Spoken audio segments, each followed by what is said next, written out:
জুলাই সনদের আইনি ভিত্তি দিয়ে তার ভিত্তিতেই আগামী নির্বাচন হতে হবে।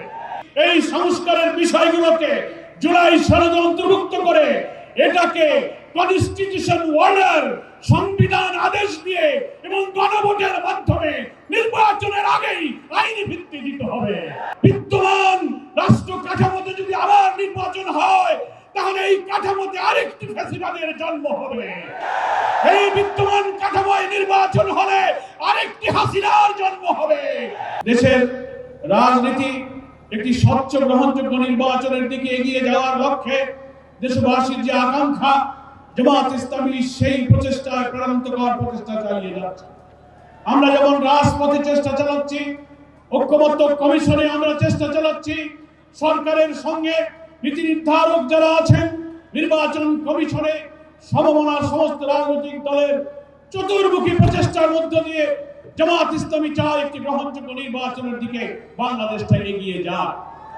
কিন্তু দুর্ভাগ্য হলো আমরা দেখতে পাচ্ছি একটি মহল রাজনৈতিক প্রভাব খাটিয়ে অথবা দুঃখজনকভাবে কোন শক্তির কাছে, প্রভাবের কাছে মাথা নত করে সরকার এবং এই সিদ্ধান্ত গ্রহণকারী কর্তৃপক্ষ কখনো কখনো লেভেল প্লেইং ফিল্ড রক্ষা করতে পারছেন না। আমরা দাবি করেছি জুলাই সনদের আইনি ভিত্তি দিয়ে তার ভিত্তিতেই আগামী নির্বাচন হতে হবে।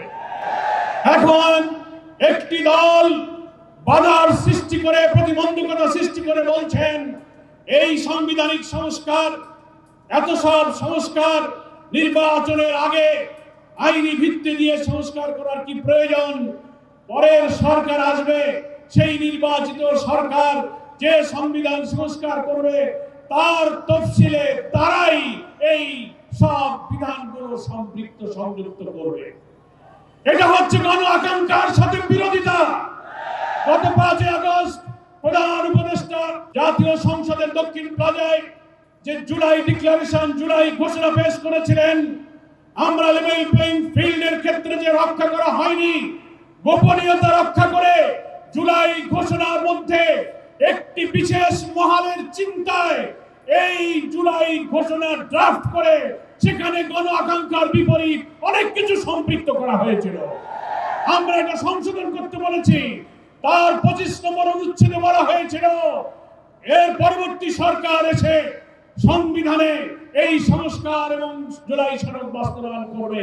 এটা গণ আকাঙ্ক্ষা নয়। আমরা বলেছি এই ইলেকশনের আগেই আইনি ভিত্তি দিতে হবে এবং এই 84টি সাংবিধানিক এবং রাজনৈতিক নানান সংস্কার আমরা যে ঐক্যমত্য পোষণ করেছি, আরো 20টির মধ্যে প্রায় 8টি নোট অফ ডিসেন্ট যারা দিয়েছেন, বাকি যে আমরা একমত হয়েছি এই সংস্কারের বিষয়গুলোকে জুলাই সনদে অন্তর্ভুক্ত করে এটাকে কনস্টিটিউশন অর্ডার, সংবিধান আদেশ দিয়ে এবং গণভোটের মাধ্যমে নির্বাচনের আগেই আইনি ভিত্তি দিতে হবে। তা না হলে দেশ একটি মহা দুর্যোগের দিকে পড়ে যেতে পারে।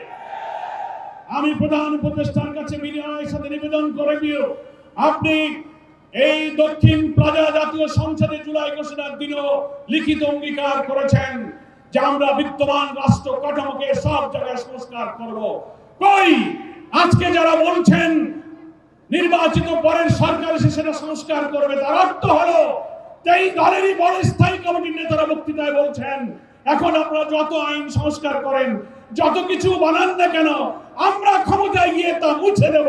এখনই তাই যদি বলতে পারে তো আগামীতে কারা ক্ষমতায় যাবে না জানি না, কিন্তু তাদের ইচ্ছার মধ্যে কিন্তু দুরভিসন্ধি আছে। তাই এখন যেহেতু অন্তর্বর্তীকালীন একটি নির্দলীয় সরকার, এটাই হচ্ছে জুলাই সনদের একটা জাতীয় ভিত্তি, সাংবিধানিক ভিত্তি, আইনি ভিত্তি দেওয়ার সবচেয়ে উপযুক্ত নিরাপদ সময়। সেজন্য কোনো তালবাহানা না করে আমরা ঐক্যমত্য কমিশনকে এবং সরকারকে, যেহেতু সরকার প্রধানই হচ্ছে ঐক্যমত্য কমিশনের প্রধান, আপনি সকলকে ডাকুন। কোনো সংকট তৈরি না করে আপনি কনস্টিটিউশন অর্ডারের মধ্য দিয়ে, একটা রেফারেন্ডামের মধ্য দিয়ে, এখনো সময় আছে, আপনি ইলেকশন এই সনদের ভিত্তিতে নির্বাচন করুন। কেউ কেউ বলছেন না এটা করা যাবে না। অনেক সাংবিধানিক মেজর ইস্যুতে যে ভিন্ন মতগুলো রয়েছে, আমরা প্রস্তাবে ঐক্যমত্য কমিশনে বলেছেন প্রধানমন্ত্রী পরপর 2 বার ক্ষমতায় থাকতে পারবে না।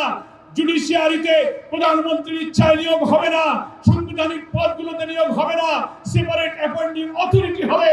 এই সংস্কার যদি এখন না হয়, প্রেসিডেন্ট প্রধানমন্ত্রীর ক্ষমতার ভারসাম্যগুলো ঠিক করার জন্য যত সংস্কার এত 2 মাসে আমরা করলাম, তা যদি ইলেকশনের আগে না হয়, বিদ্যমান রাষ্ট্র কাঠামোতে যদি আবার নির্বাচন হয়, তাহলে এই কাঠামোতে আরেকটি ফ্যাসিবাদের জন্ম হবে।